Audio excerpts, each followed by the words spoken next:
back. We're returning now to our top story, the Israeli election that is too close to call. Benjamin Netanyahu could struggle to secure enough seats in parliament to stay in power. And Israeli voters may now be wondering if they'll have to make a fifth trip back to the polls. Well, my next guest is the editor of the Times of Israel, who says, and I quote, a Netanyahu win on Tuesday, given the limited array and orientation of his potential political partners, poses a new risk to Israel's democratic character. We're connecting you now to Jerusalem and David Horovitz.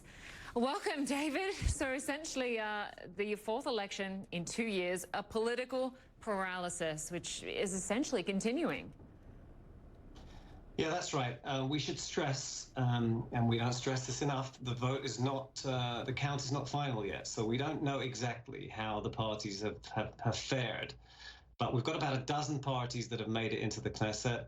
A little shift here or there could make a big difference. As things stand, neither, and really this is how it has divided, neither the pro-Netanyahu nor the anti-Netanyahu blocs can get to a majority in parliament. And the balance of power between them is held, I mean, you couldn't make this up, by a conservative Islamic party. About 22-23% of Israel's population is Arab.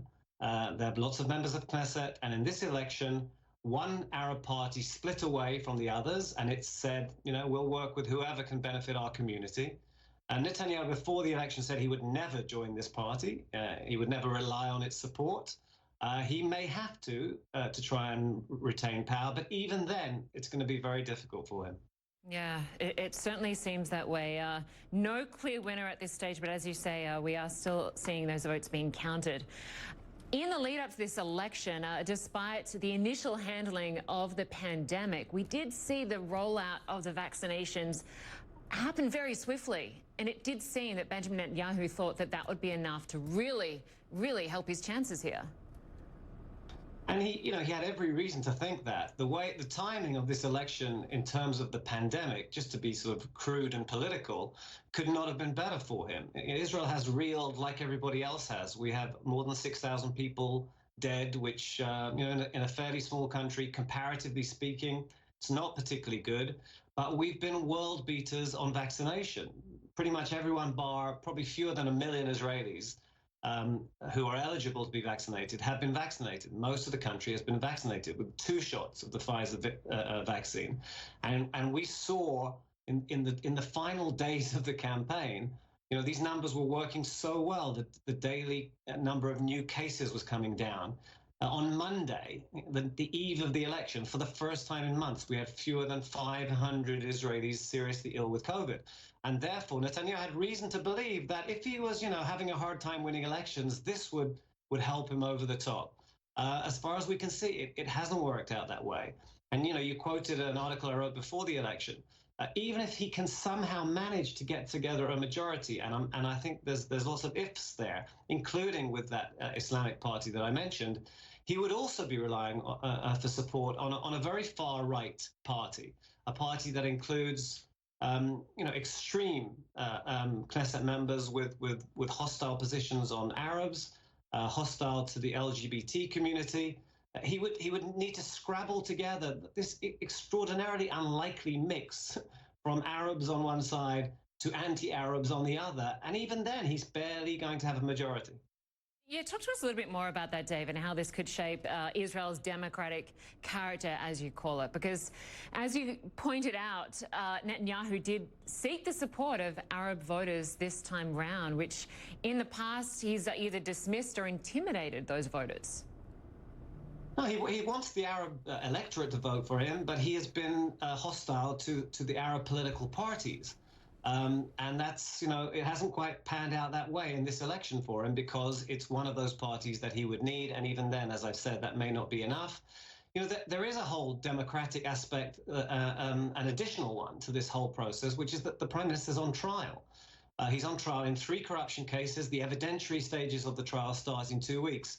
He denies this, but his supporters have said they would like to initiate legislation that would give him immunity from prosecution for as long as he's prime minister, retroactive legislation. He says he doesn't want it. He says he'll stand trial and that the case will collapse him, but the case against him will collapse.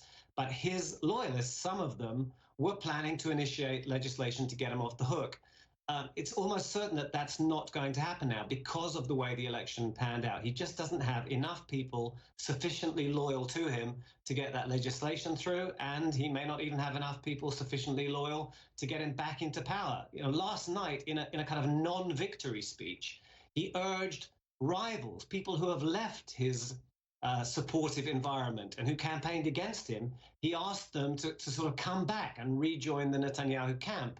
But we only have these elections, we only had them because the last election a year ago, which was deadlocked, saw him persuading one of those rivals, a man named Benny Gantz, to abandon his anti-Netanyahu position and join Netanyahu in government. Netanyahu then collapsed that government and we had elections again.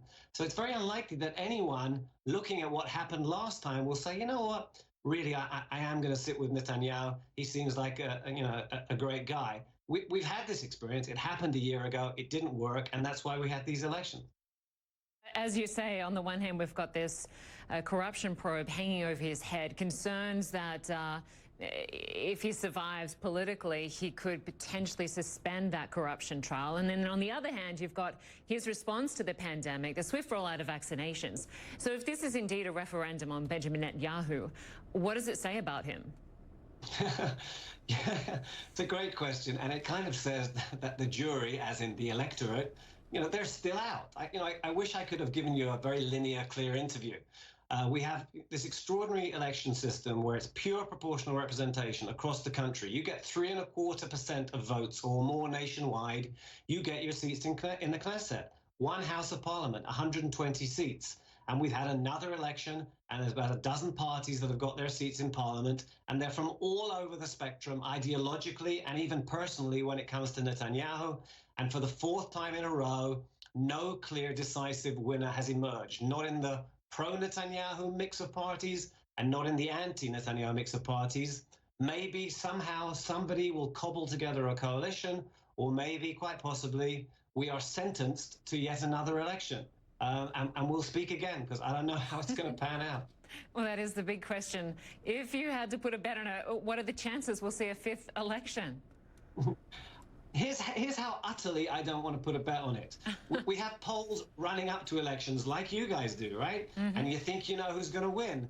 But we've learned over the years not to take them too seriously. But then we have exit polls at 10 p.m. on election day when the voting is over. And thousands of people have gone from the genuine polling stations and then placed supposedly an identical paper in the pollster's ballot box. And therefore, you'd think the exit polls would tell us who's won an election. Well, last night's election polls initially suggested that Netanyahu had won the election and that Islamic or Arabic party that I mentioned wasn't going to get any seats at all. So even the most expert predictors with all the evidence can get it spectacularly wrong. So I'm out of the prediction business. Me too, David. Good to have you with us, David Horovitz, editor of the Times of Israel. Thank you.